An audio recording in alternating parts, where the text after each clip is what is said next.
Assalamualaikum warahmatullahi wabarakatuh. Yang terhormat Ibu Aziza Fona selaku dosen pengampu mata kuliah farmakologi. Yang terhormat teman-teman sekalian yang berhadir pada hari ini. Perkenalkan, kami dari kelompok 4 ingin mempresentasikan hasil kerja kelompok kami yang berjudul obat anti epilepsi. Perkenalkan, saya Farah Afdiliani. Saya Yunisara. Dan saya Nura Kamara.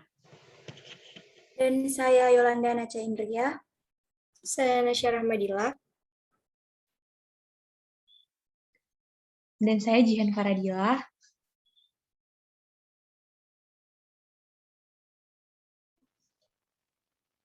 Baiklah, pembahasan pertama akan dijelaskan oleh teman kami, yaitu Nura Kamara. Kepada Nura Kamara, kami persilahkan. Baiklah, terima kasih Farah sebelumnya. Selanjutnya saya akan menjelaskan mengenai overview dari obat anti epilepsi. Sekitar 10% dari populasi akan mengalami setidaknya 1 kali kejang dalam seumur hidup. Karena secara global, epilepsi adalah gangguan neurologis urutan ketiga yang paling umum setelah penyakit cerebrovaskular dan Alzheimer. Epilepsi sendiri merupakan suatu bangkitan aktivitas yang berlebih dari sel-sel neuron di korteks cerebri yang tersinkronisasi dan berulang, yang dapat diketahui dari pemeriksaan elektroensefalografi. Keterlibatan korteks cerebri tersebut merupakan penyebab dari epilepsi. Epilepsi bukanlah sesuatu yang tunggal, tapi terdiri dari berbagai macam dan jenis sindrom kejang yang berbeda, yang berasal dari beberapa mekanisme yang memiliki kesamaan, yaitu datang secara tiba-tiba, pelepasan neurocerebral yang berlebihan, dan sinkron. Aktivitas listrik yang abnormal dapat mengakibatkan berbagai peristiwa, termasuk kehilangan kesadaran, gerakan yang abnormal, atau perilaku yang aneh, dan persepsi terdistorsi yang durasinya terbatas, namun jika tidak diobati akan terjadi secara berulang. Oleh karena itu, epilepsi merupakan gangguan aktivitas sel saraf di otak sehingga menyebabkan kejang. Karena gangguan tersebut mengakibatkan aktivitas listrik di otak tersebut terjadi secara tidak normal, sehingga menimbulkan kejang atau sensasi perilaku yang tidak biasa, dan bahkan dapat menyebabkan kehilangan kesadaran.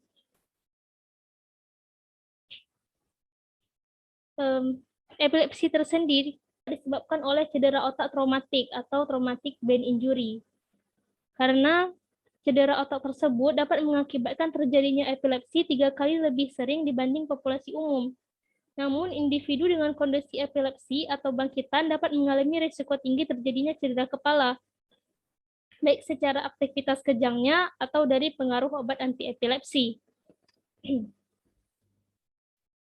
Individu dengan epilepsi atau bangkitan diprediksi akan mengalami outcome yang lebih buruk karena trauma otak yang berat atau karena efek kumulatif dari trauma otak berulang. Hal ini sesuai dengan pembuktian studi oleh Wilson dan kawan-kawan yang meneliti kasus kontrol cedera otak traumatik pada pasien dengan epilepsi dan non-epilepsi. Dari studi tersebut didapatkan subjek sebanyak 236.1644, di mana 5.646-nya atau 2,4%-nya merupakan pasien dengan epilepsi. Setelah dinilai dengan faktor demografi dan karakteristik klinik, didapatkan bahwa pasien epilepsi lebih mungkin mengalami cedera otak berat, serta cedera otak berulang, dibanding dengan kelompok non-epilepsi. Gejala yang dihasilkan oleh epilepsi ini ditentukan oleh tempat asal penembakan neuron abnormal. Misalnya di korteks motorik terlibat, pasien mungkin mengalami gerakan abnormal atau kejang secara umum. Kejang yang berasal dari lobus parietal atau oksipital mungkin termasuk halusinasi visual, yaitu halusinasi terhadap pandangan, yaitu memiliki persepsi yang salah terhadap pandangan yang dilihat, atau halusinasi auditori, yaitu halusinasi terhadap bunyi-bunyi atau suara-suara yang terdengar. Lalu ada olfaktorius, yaitu halusinasi terhadap bau atau aroma yang sebenarnya tidak ada. Dalam pengobatan epilepsi tersendiri, dapat digunakan pengobatan secara obat-obatan atau pengobatan secara terapi. Namun yang paling banyak digunakan adalah secara obat-obatan untuk pasien dengan epilepsi. Secara umum, kejang tersebut atau seizures dapat dikontrol dengan satu obat saja pada 75% pasien. Namun ada juga pasien yang memerlukan lebih dari satu obat untuk mengontrol kejang, dan beberapa pasien mungkin tidak pernah mengalami kejang total kontrol. Obat-obat yang digunakan untuk pasien dengan epilepsi tersendiri ini merupakan obat anti-epilepsi yang seperti carbamazepin, gabapentin, dan tiagabin yang selanjutnya akan dibahas oleh teman saya lebih detail di pembahasan selanjutnya. Baiklah, sekarang kita bahas mengenai etiologi dari epilepsi. Nah, sebelumnya kita ulang kembali, apa itu epilepsi? Epilepsi merupakan gangguan atau abnormalitas dari pelepasan neuron. Epilepsi sendiri berdasarkan penyebabnya itu ada 3. Yang pertama ada penyebab genetik, yang kedua ada penyebab struktural atau metabolik, dan yang ketiga ada penyebab yang tidak diketahui. Kalau untuk penyebab genetik ini berarti penyebabnya kelainan bawaan pada sistem saraf pusat. Sedangkan untuk struktural dan metabolik, ini penyebabnya bisa karena penggunaan obat-obatan terlarang, tumor, ataupun pemberhentian alkohol secara tiba-tiba yang bisa memicu kejang. Untuk penyebab-penyebab yang tidak diketahui, itu karena tidak ada penyebab anatomi spesifik. Oleh karena itu, kita tidak dapat mengetahui apa penyebabnya. Baiklah, klasifikasi dari kejang. Kejang atau epilepsi ini terbagi 2, ada parsial dan ada yang umum. Yang parsial ini juga dikenal dengan nama vokal, sedangkan yang umum bisa juga kita dengar dengan nama general. Jadi untuk yang vokal ini hanya terjadi pada bagian-bagian tertentu dari otak, sedangkan untuk yang umum atau general itu terjadi di kedua belah hemisfer atau terjadi di seluruh bagian otak. Untuk yang parsial sendiri itu terbagi 2 lagi, ada yang sederhana dan ada yang kompleks. Sedangkan yang umum itu terbagi 6, ada yang absen, mioklonik, klonik, tonik, tonik-klonik, dan juga atonik. Nah, pertama epilepsi parsial. Epilepsi parsial ini seperti yang dijelaskan sebelumnya, serangannya ini hanya terjadi di tempat-tempat tertentu di otak dan tidak menyebar secara luas sehingga pasien masih sadar selama terjadi serangan. Untuk yang parsial ini kan ada parsial sederhana dan ada parsial kompleks. Untuk parsial sederhana, itu gejalanya itu gejala-gejala dasar seperti motorik, sensorik, ataupun otonomik.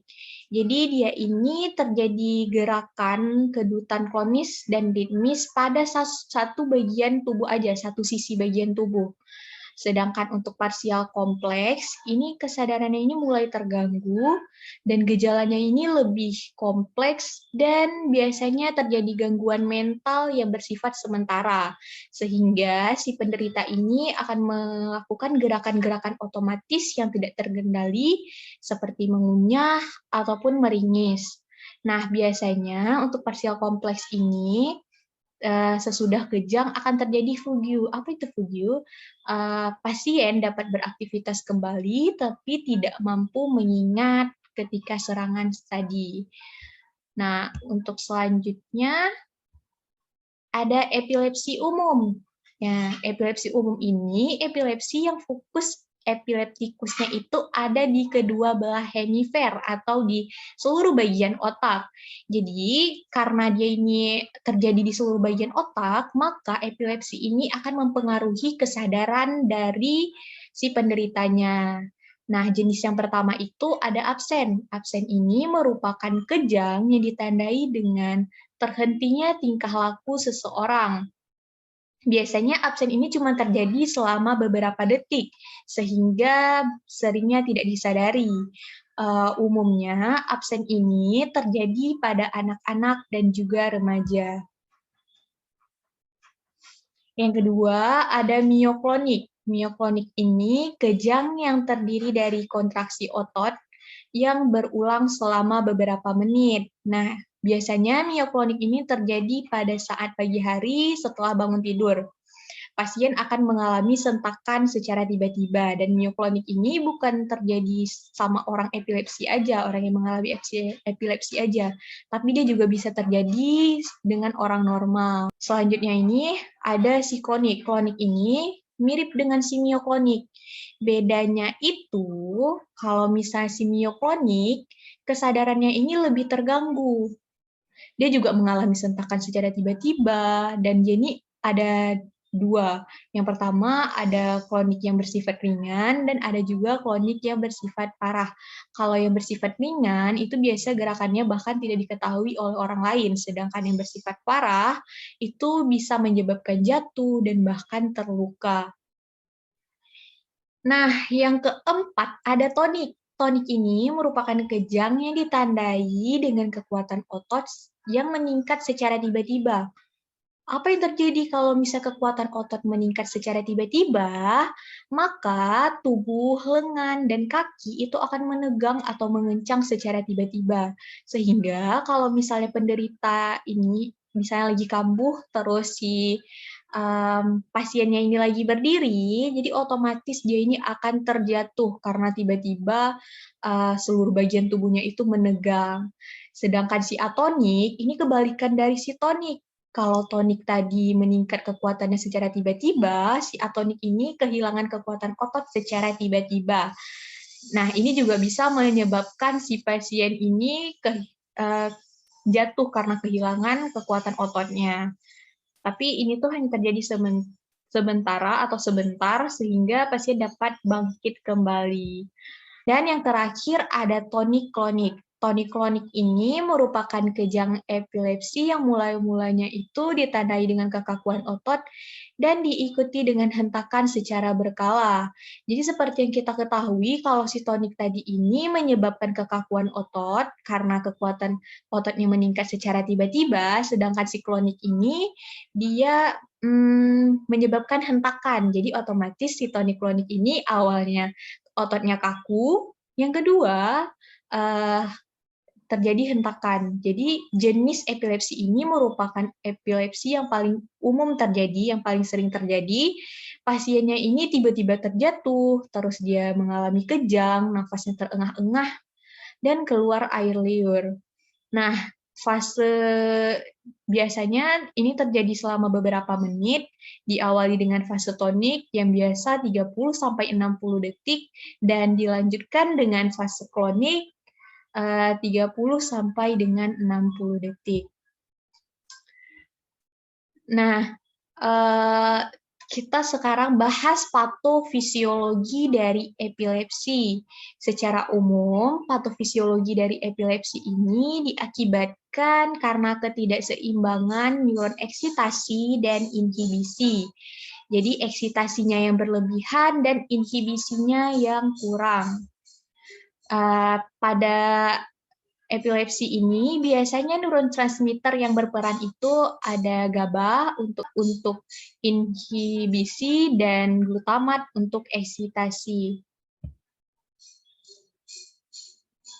Baiklah, untuk mengenal epilepsi lebih jauh, maka kita harus bahas terlebih dahulu nih bagaimana mekanisme dari eksitasi dan inhibisi secara mendasar. Nah, pada sel saraf yang normal, pada orang normal, itu ketika sel saraf butuh istirahat atau tidur, maka otak akan mengirimkan sinyal ke sel saraf untuk beristirahat. Nah, pada inhibitori ini, fase istirahat ini yang bekerja itu GABA-nya. Jadi terjadilah potensial aksi yang menyebabkan terbukanya kanal C-L-min yang menyebabkan hiperpolarisasi yang memicu pelepasan GABA. Nah, jadi ketika GABA-nya itu dirilis, maka si GABA ini akan berikatan dengan reseptor GABA-A. Hal ini akan memicu pembukaan kanal ion C-L-min sehingga ujung sel saraf akan dipenuhi dengan ion bermuatan negatif dari si C-L-min yang menyebabkan sel saraf itu beristirahat karena terjadinya hiperpolarisasi. Nah, di sisi lain, pada excitatory, ketika seseorang itu sudah terbangun dari tidurnya atau sudah ingin beraktivitas, maka otak akan mengirimkan sinyal ke sel saraf untuk beraktivitas. Sehingga akan terjadi perubahan potensial aksi yang menyebabkan kanal ion Na+ itu terbuka. Nah, karena Na bermuatan positif, maka akan terjadi pelepasan dari glutamat. Glutamat yang terilis ini akan berikatan dengan reseptor AMPA dan reseptor NMDA. Untuk glutamat yang berikatan dengan reseptor AMPA, maka ini akan membuat si kanal Na ini terbuka. Apa yang terjadi ketika kanal Na terbuka? Maka ion bermuatan positif akan masuk ke sel saraf intraseluler sehingga terjadi depolarisasi. Sedangkan untuk glutamat yang berikatan dengan reseptor NMDA, ini akan memicu pembukaan kanal Ca2+. Apa yang terjadi? Maka di sini akan masuklah ion bermuatan positif ke dalam sel saraf intraseluler yang menyebabkan depolarisasi. Depolarisasi yang terjadi di AMPA dan NMDA ini itu menyebabkan sel saraf beraktivitas. Nah, yang tadi itu kan terjadi pada orang normal, kerja sel saraf pada orang normal. Nah, bagaimana kerja sel saraf pada orang yang mengalami epilepsi? Jadi pada kondisi epilepsi terjadi ketidakseimbangan pengaturan neurotransmitter yang menyebabkan ketidakseimbangan pelepasan neurotransmitter. Hal ini itu bisa terjadi karena dua hal. Yang pertama, karena peningkatan neurotransmitter eksitasi atau yang kita tahu tadi itu glutamat, sehingga meningkatkan influx aliran muatan positif ke intraseluler. Hal ini dapat menyebabkan aksi potensial listrik berlebih sehingga akhirnya menimbulkan kejang. Jadi si glutamatnya ini terlalu banyak diproduksi sehingga terjadi influx muatan positif yang berlebihan sehingga menimbulkan kejang.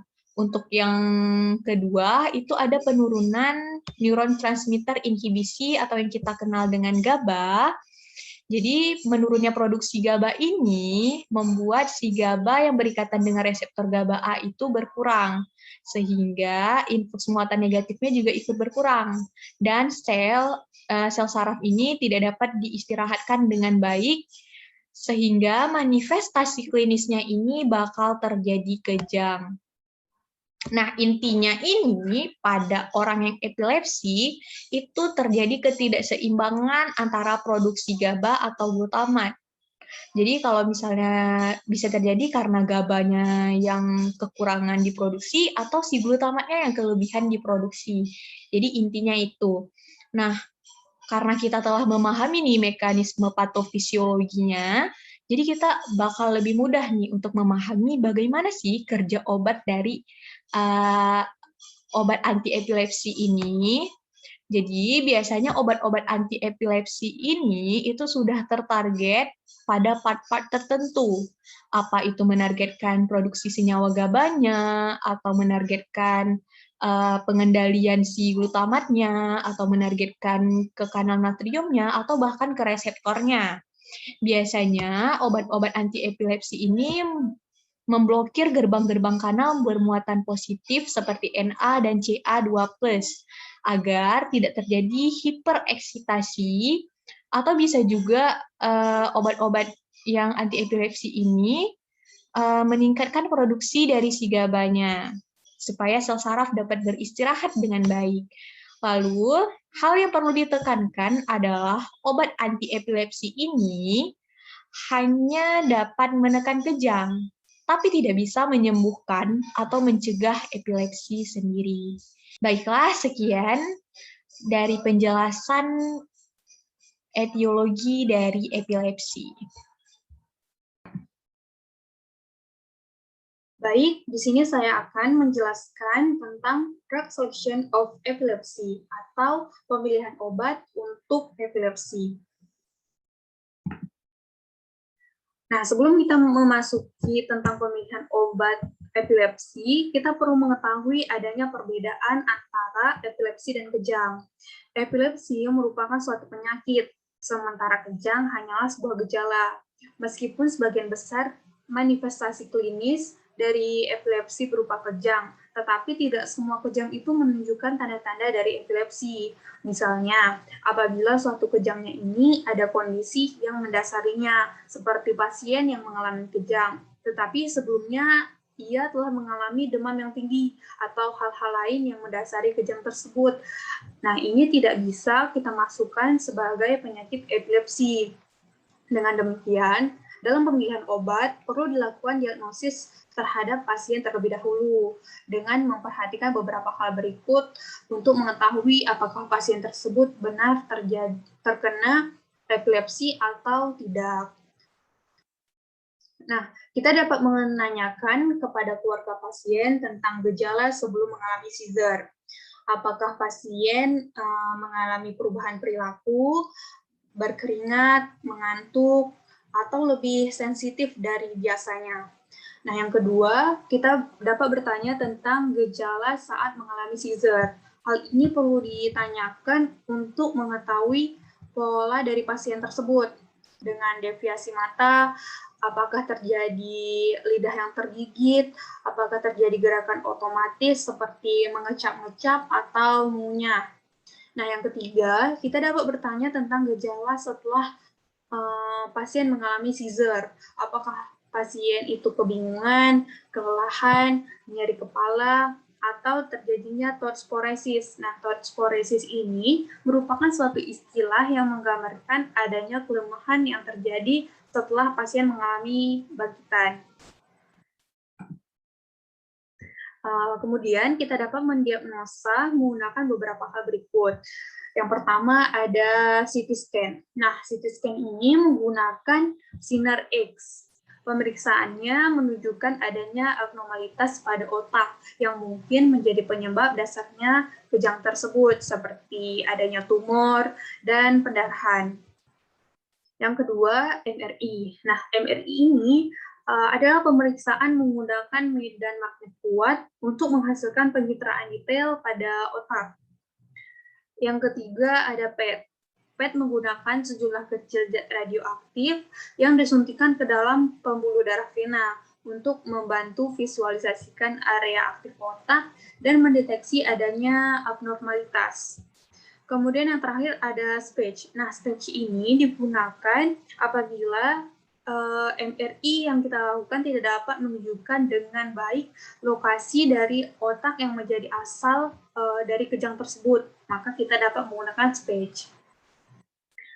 Nah, pemilihan jenis obat anti-epilepsi. Pemilihan jenis obat anti-epilepsi dapat dipilih berdasarkan klasifikasi kejang, variabel spesifik pasien, yang disesuaikan dengan usia pasien, kondisi medis komorbiditas, gaya hidup, dan preferensi pribadi. Dan juga kita dapat menggunakan berdasarkan karakteristik dari obat tersebut. Obat anti-epilepsi mulai diberikan apabila pasien telah didiagnosis epilepsi dan terdapat minimum 2 kali dalam 1 tahun mengalami bangkitan atau seizure. Nah, kita dapat melakukan obat pilihan pertama. Obat pilihan pertama ini dengan pilih obat yang sesuai dengan jenis kejang pasien, dengan mempertimbangkan toksisitas agen dan mempertimbangkan karakteristik pasien titrasi. Nah, toksisitas agen dan karakteristik pasien merupakan pertimbangan utama dalam pemilihan obat. Pada pasien yang baru didiagnosis, barulah terapi dimulai dengan monoterapi. Kemudian titrasi dosis secara bertahap ke dosis yang dapat ditoleransi secara maksimal dan atau menghasilkan kontrol kejang yang optimal. Nah, ini maksudnya adalah pemberian obat dimulai dari dosis rendah dan dinaikkan secara bertahap sampai dengan dosis efektif tercapai atau timbul efek samping dari obat tersebut. Nah, monoterapi yang kita gunakan ini bertujuan untuk menurunkan potensi anti-epilepsi dan meningkatkan kepatuhan pasien. Dengan obat yang sedikit, tentunya pasien akan lebih patuh dalam mengonsumsi obat dengan menurunkan potensi anti-epilepsinya. Nah, obat anti-epilepsi, berdasarkan cara kerja obat anti-epilepsi, dibagi menjadi 3 golongan obat, yaitu yang pertama, analog neurotransmitter GABA. Nah, neurotransmitter GABA ini adalah neurotransmitter inhibisi. Dengan adanya obat analog GABA ini akan meningkatkan mekanisme inhibisi tersebut, sehingga neuron tidak bisa tereksistensi dan tidak bisa menimbulkan yang namanya cetusan listrik. Nah, yang obatnya yaitu benzodiazepine, phenobarbital. Yang kedua ada channel natrium. Channel natrium ini di mana obat tersebut berfungsi untuk memblok permukaan ion channel natrium tersebut, sehingga ion natrium tidak bisa masuk ke dalam neuron sehingga tidak bisa terjadinya eksistensi. Nah, obat-obatnya yaitu phenytoin, asam valproat, lamotrigine, dan topiramate. Nah, yang ketiga ada channel kalsium. Channel kalsium ini berfungsi untuk memblok pembukaan dari channel ion kalsium. Nah, obatnya ada etosusimid. Lalu, pilihan obat pada beberapa kondisi epilepsi pada pasien. Nah, untuk pasien yang telah didiagnosis mengalami focal seizure, maka dapat diberikan obat jenis carbamazepine dan phenytoin. Nah, yang untuk pasien didiagnosis tonic-klonik dapat diberikan asam valproat dan carbamazepine. Untuk absens dapat diberikan etosusimid. Nah, obat ini belum ada di Indonesia dan dapat menggunakan asam valproat. Dan juga myclonic. Dapat diberikan asam valproat dan clonazepam. Baik, sekian yang dapat saya sampaikan. Saya berikan kembali kepada moderator.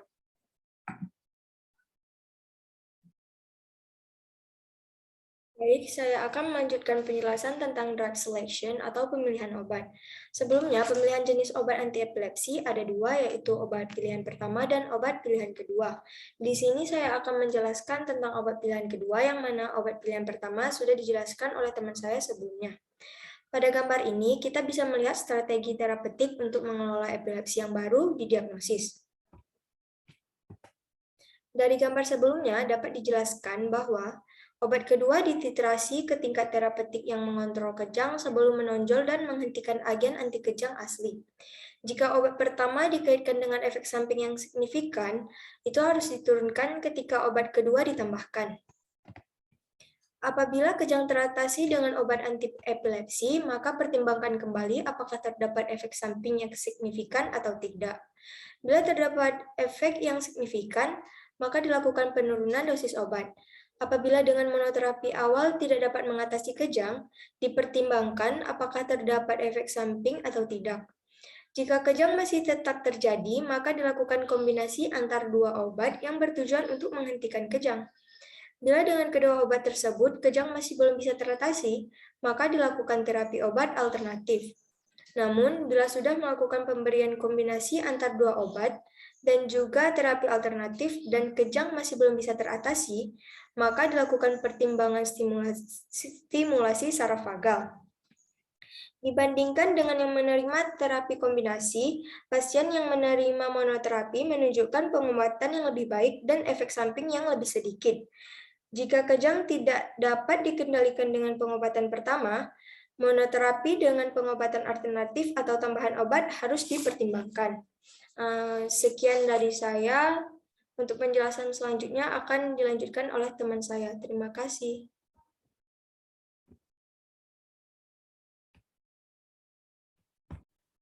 Baiklah, selanjutnya saya Yolanda Naca Indria akan menjelaskan tentang anti-epilepsy medication atau pengobatan anti-epilepsi. Nah, penyakit epilepsi tidak dapat disembuhkan. Namun, pemberian obat secara tepat dapat menstabilkan aktivitas listrik dalam otak, serta dapat mengendalikan kejang pada penderita epilepsi. Obat yang diresepkan dokter adalah obat anti kejang atau antikonvulsan, atau dikenal juga dengan obat yang dapat mengubah cara kerja dan mengirim sinyal atau pesan dari sel otak.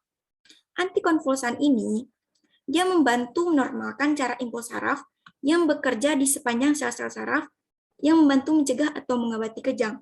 Biasanya, saat otak bekerja secara normal, sel saraf itu dia dapat berinteraksi satu sama lain menggunakan sinyal listrik terkontrol dari satu sel saraf ke sel saraf lainnya.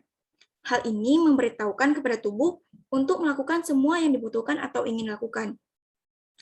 Namun, selama keadaan kejang, ada perubahan tingkat sinyal listrik dari sel saraf dari tingkat normal ke jumlah sinyal saraf yang berlebihan atau abnormal.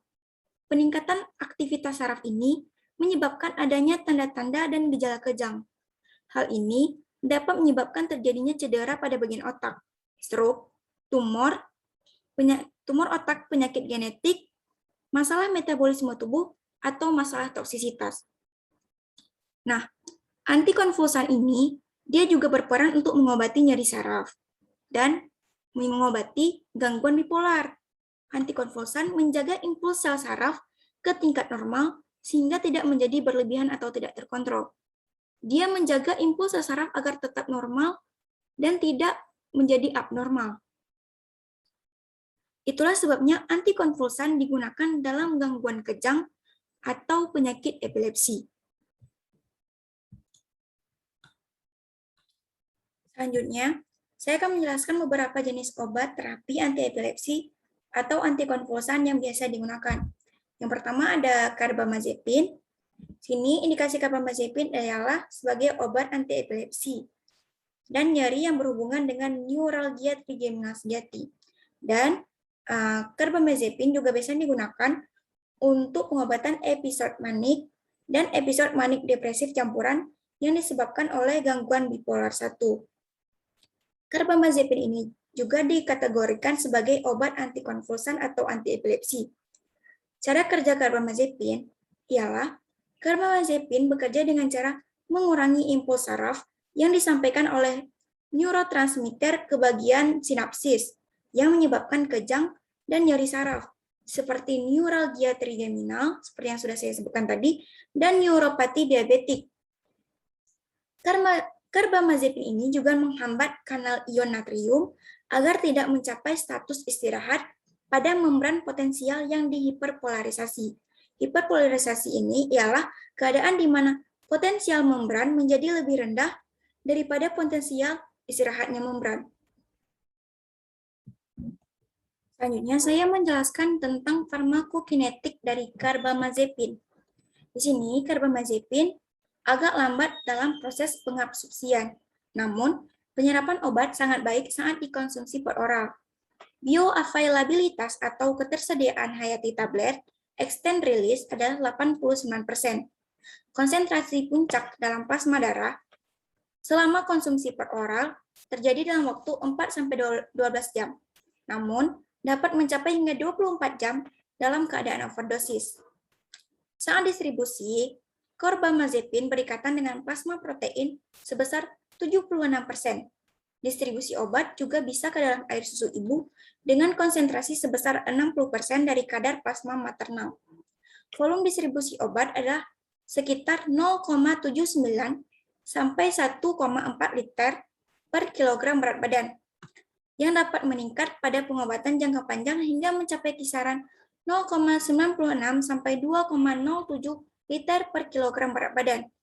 Biasanya, carbamazepine ini konsentrasi distribusi terbesarnya tuh ditemukan di hati dan ginjal dibandingkan dengan paru-paru dan jaringan otak. Carbamazepine ini juga melintasi secara bervariasi melalui barrier darah otak. Kemudian metabolismenya Karbamazepin sebagian besar di metabolisme di hati. Namun, obat ini dapat menginduksi metabolismenya sendiri. Metabolit aktif utama yang dihasilkan adalah karbamazepin epoksid. Karbamazepin epoksid ini selanjutnya di metabolisme menjadi transdiolnya oleh enzim epoksida hidrolase. Pada ekskresi, sekitar 72% dosis yang masuk per oral akan diekskresikan ke dalam urin, dan sekitar 28% dieliminasi ke dalam feses. Hanya sekitar 1-3% dari dosis total yang masuk ke dalam tubuh diekskresikan ke dalam urin dengan bentuk yang tidak berubah. Selanjutnya, yang kedua ialah gabapentin. Nah, gabapentin ini diindikasikan sebagai obat kejang parsial atau obat anti-epilepsi. Gabapentin dikategorikan sebagai antikonvulsan dan gabapentin ini merupakan analog dari GABA. Namun, obat ini tidak bekerja pada reseptor GABA, meningkatkan tindakan GABA ataupun mengkonversi dari GABA. Cara kerja gabapentin bekerja dengan menunjukkan afinitas tinggi terhadap pengikatan voltage gate calcium channels, terutama alpha 2 delta 1, yang menghambat pelepasan neurotransmitter daerah presinaptik yang berperan dalam epileptogenesis. Obat ini digunakan sebagai terapi tambahan pada epilepsi. Bisa kita lihat di sini, gabapentin memiliki struktur yang hampir sama dengan GABA. Namun, gabapentin tidak memiliki ikatan apapun dengan GABA. Obat ini tidak bekerja pada reseptor GABA. Selanjutnya, farmakokinetik gabapentin. Saat absorpsi, gabapentin oral akan diabsorpsi oleh organ pencernaan dengan mekanisme transport terfasilitasi atau transport terbantu. Melalui mekanisme ini, maka bioavailabilitas atau ketersediaan hayati gabapentin menurun seiring dengan peningkatan dosis. Saat distribusi, gabapentin ditemukan di cairan cerebrospinal dalam konsentrasi 9-20% dari konsentrasi plasma. Obat ini diekskresikan ke ASI dalam konsentrasi yang hampir sama dengan konsentrasi plasma. Gabapentin ini saat distribusi dia tidak akan terikat dengan protein. Gabapentin tidak menginduksi enzim hati atau menghambat metabolisme obat anti-epilepsi lainnya. Saat metabolisme, gabapentin tidak mengalami metabolisme. Saat ekskresi atau pengeluaran, gabapentin diekskresikan di urin dalam bentuk tidak berubah. Waktu paruh eliminasi adalah 5-7 jam. Gabapentin bisa dieliminasi melalui hemodialisis. Baiklah, selanjutnya akan dijelaskan oleh teman saya, Farah Afriliani. Terima kasih. Record.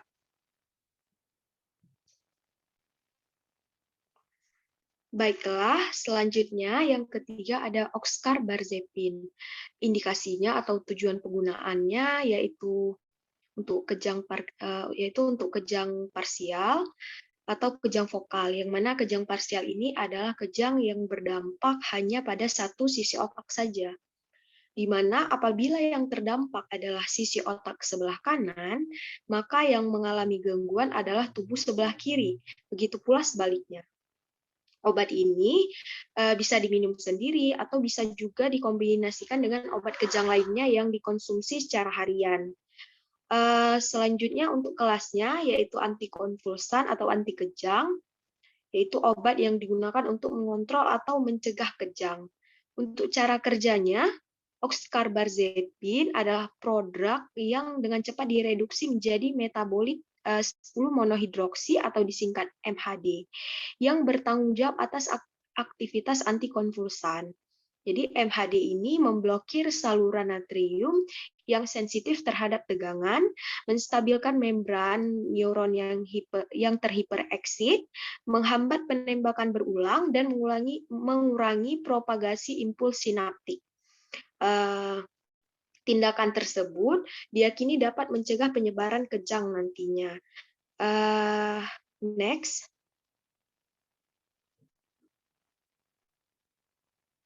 Selanjutnya, farmakokinetik oxcarbazepin. Untuk absorpsinya, penyerapan, diserap seluruhnya dari saluran GI. Saluran GI yaitu saluran pencernaan. Waktu untuk konsentrasi plasma puncak 4,5 jam dalam bentuk tablet, 6 jam apabila dalam bentuk suspensi oral. Distribusinya dia tersebar luas ke seluruh tubuh, melintasi plasenta, dan memasuki ASI. Pengikatan protein plasma sekitar 40%, terutama albumin. Kemudian metabolismenya di hati, dengan cepat dan ekstensif di metabolisme menjadi metabolit utama 10,11 dihidroksi 10 hidroksikarbamazepin atau MHD tadi. Diekskresikan melalui urin terutama sebagai metabolit dan kurang 1% sebagai obat tidak berubah. Waktu paruh plasma sekitar 2 jam, dalam bentuk oxcarbazepin kira-kira 9 jam, berubah menjadi metabolit monohidroksi. Untuk efek samping yang ditimbulkan dari oxcarbazepin ini yaitu ada rasa lelah, pusing, mual, muntah, kadang mengantuk, hiponatremia, trombositopenia, sel darah putih berkurang, dan sebagainya. Next. Selanjutnya yang keempat ada tiagabin. Indikasi atau tujuan penggunaannya yaitu sebagai obat anti epilepsi. Kelasnya antikonvulsan sama seperti oxcarbazepin tadi. Antikonvulsan yaitu obat yang digunakan untuk mengontrol atau mencegah kejang. Cara kerjanya, tiagabin ini memblokir penyerapan GABA, gamma aminobutirat asid, ke dalam neuron presinaptik yang memungkinkan lebih banyak GABA-nya. GABA tersebut pengikatan reseptor. Dan oleh karena itu dapat meningkatkan aktivitas penghambatan. Tiagabin ini dia efektif sebagai pengobatan tambahan pada kejang onset parsial. Namun, tiagabin ini tidak boleh digunakan untuk indikasi selain epilepsi. Next.